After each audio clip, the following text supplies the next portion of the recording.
If you've been wondering how do I get invited to New York Fashion Week, keep watching. This episode is just for you. My name is Dani Walker. I'm a content creator and I've been attending New York Fashion Week since 2018. You might want to get ready to take some notes for this episode because I'm going to give you so many tips. The first thing you have to understand about New York Fashion Week, and really any fashion week, is that the people who get invited to the shows have a reason to be there. So who actually attends the shows? Typically buyers, press, media publications, bloggers, and I would say at the bottom of that list and the smaller portion would be influencers. Influencers attend shows at New York Fashion Week usually because they are working with a brand, maybe they've collaborated with them, and then sometimes because the brand knows that if they invite a certain influencer to a show, that just by nature of that influencer being there, that their show will get more press. But if you really want to go to New York Fashion Week, don't let that stop you. Let's get you started off on the right foot with some of these tips. If you're not directly involved in the fashion industry and you want to go to New York Fashion Week, then I would start creating content that you can share with the brands that would give you a reason actually to be there. The easiest way to do this is typically on social media by creating an Instagram that is centered around fashion and style, by creating some sort of blog, or even a highly followed Pinterest account. And the great thing about Pinterest is that it is quite easy if you post consistently to grow on Pinterest. Even if you have been creating fashion related content, it doesn't necessarily mean that you are going to get invited to New York Fashion Week, but you can request to go. A few weeks before Fashion Week, sites like NYFW, NewYorkFashionWeek.com, and Fashion Week Online will post the schedules for designers. It does take quite a bit of work, but what you have to do and what I do is reach out to each one of the brands that I'm interested in attending their show. Specifically, you are going to look for the PR contacts of each of the brands. Now, these are not all easy to hunt down. You can use extensions like clearbit.com to help you find PR email addresses. You can also check out the emails listed on the brand's social media pages. I have found Instagram to be quite effective for that. You can start asking anyone that you know in the fashion or influencer industry if they have PR contacts. My friends and I personally share our PR contacts from time to time if we think that it's relevant and it makes sense. Sometimes even reaching out using a general email that's available on a brand's website will actually lead you to the PR contact. So don't be afraid to use the general forms or emails and ask to be connected with the brand's PR contact. About 4 weeks before Fashion Week is when you want to start reaching out to brands to request a seat at the show. And people are wondering, well, how do I do this? I can tell you firsthand that just messaging a brand and saying, oh my gosh, I love your brand so much, I wear it all the time, I would love to go to the show, that's not really gonna help you out. The brands are looking to be benefited by your attendance, so what you'll wanna share instead is what you have at your disposal and why it makes sense for you to attend. So for me, for example, I have over 100,000 Instagram followers. I regularly vlog Fashion Week and I feature the designers, and I also have a blog as well as a Pinterest page, and that Pinterest page gets between 500,000 and 1 million monthly visitors. So that could potentially be a lot of press for these designers. So I share that information with them, and you'll also want to tell them, and you want to do this pretty quickly, what type of content you plan on creating for Fashion Week. So I love sustainable fashion, so I try my best to reach out to designers that are making those sustainability efforts, and I let them know that those are the brands that I like to work with and the ones that I like to feature on my social media pages. Now, whatever email that you send, you want to make sure that this is not from a Gmail account. You want to create some sort of professional email. I happen to have my own website, so I have access to professional email boxes that don't end in gmail.com. Now, if you don't have access to that, that's okay. You can use a website like Ionos, and you can get a professional sounding email address from them starting at $1. But here's my other tip. You still want to make sure that whatever email name that you use is going to sound professional. So you could use an email like influencer@bluepr.com, and that could be the email address that you use. And I will tell you that many influencers or content creators, they don't email brands on behalf of themselves. Basically, they have an agent or a PR manager or a social media manager reach out to brands on their behalf. Now, does that mean that everybody has a PR agent? No, it means that many creators or influencers are using these professional email addresses and they're saying, hi, my name is such and such and I represent Dani Walker and she'll be attending New York Fashion Week, creating this type of content. Here's her reach.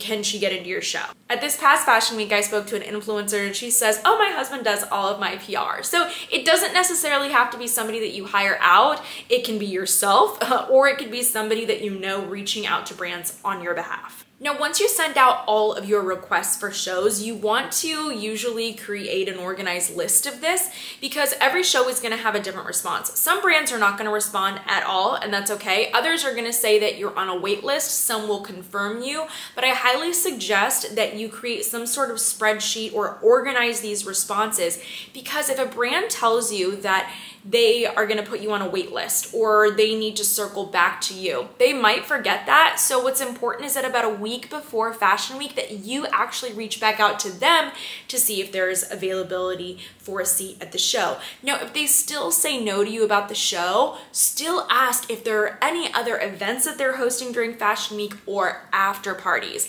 After parties can be such a great place to network with other creators, and typically what happens, and this is what happened to me, is as you start going to New York Fashion Week and going to these events, you will meet people, you will network, you will make friends, you'll make these connections, and those friends will help get you into other shows, other parties, other places.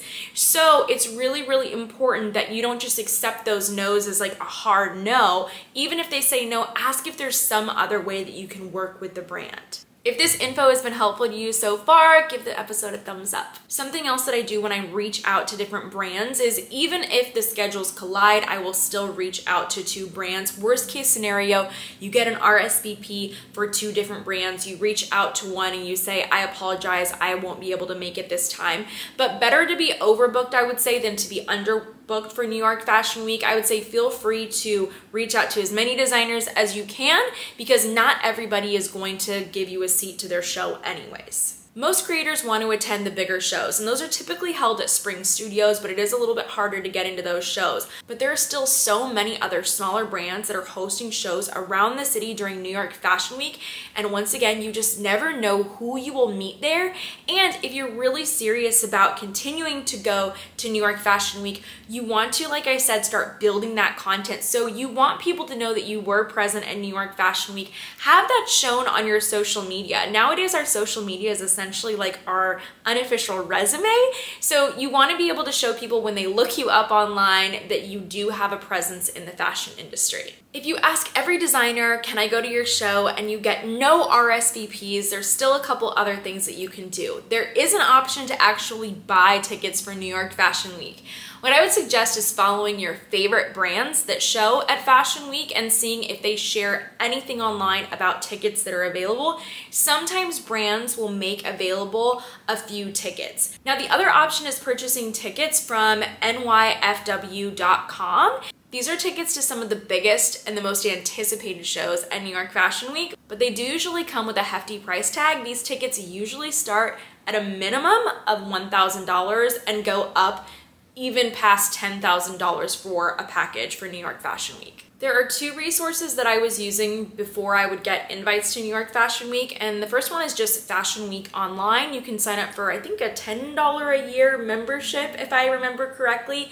It's pretty inexpensive, and they actually share posts and event links and access to different castings, so maybe you want to attend and also walk in New York Fashion Week. Another website I like is GPS Radar, and they don't just share about New York Fashion Week, they share about events for fashion all around the world, and they will list the events and a direct link to the event coordinator, and you're actually able to reach out to the event coordinator through this site and tell them why you should be invited to their show. One other thing I'll quickly mention about Fashion Week are the pictures, because a lot of people think that, oh my gosh, if you have that Getty image, you're famous. And that's not really the case. A lot of times people will either approach a photographer themselves, if you're bold enough to do that, and ask, will you take my photo, or do you want to take my photo? And most photographers will say yes to you. I have seen photographers say no thanks to people and I'm not interested. The other option is to be very, very bold and get very dressed up and wear an outfit that is going to be so eye-catching, so that when you walk into the shows on Spring Street where the photographers are already present and they're already lined up, when you walk into that area, the photographers will naturally already want to take your picture.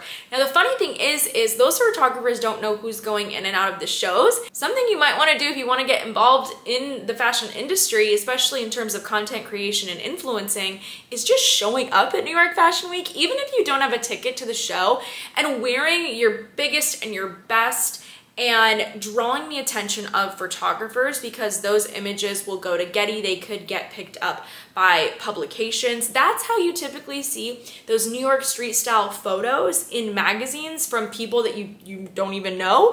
It's because those photographers sell those images to publications, and that's how they get there. So if you want to be in magazines, that's another way to do it. That was a lot for this episode. If you have other questions about New York Fashion Week, I'm happy to answer those in the comments below. I would really encourage you to check out my recent New York Fashion Week vlog as well, so you can see a little bit more of the behind the scenes and what it's really like, to figure out if it's something that you want to go for. And if you do, I would encourage you to just do it. Don't worry about what other people say. If you want to be involved in the fashion industry and that's your dream, that's your passion, just do it. Thanks for joining me for this episode. I hope that you enjoyed it and that you'll come back for a lot more.